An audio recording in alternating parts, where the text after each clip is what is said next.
నీకేం చెప్తున్నాడు ఆ భక్తుడు? ఏం చెప్తున్నాడు? మళ్ళీ చదవండి, రోమిలకు రాసిన పత్రిక 15:31. నాకున్నటువంటి ప్రతి సమస్యను నేను జయించాలి అంటే మీ ప్రార్థన పోరాటం నాకు తోడుగా ఉండాలి.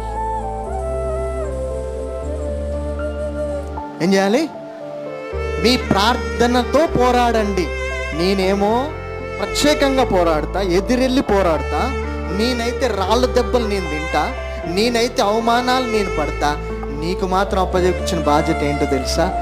నా గురించి ప్రార్థన చేస్తే నాతో కలిసి నువ్వు కూడా పోరాడుతున్నట్టే కదా. గట్టిగా తప్పట్లు కొట్టి దేవుని మహిమపడతా.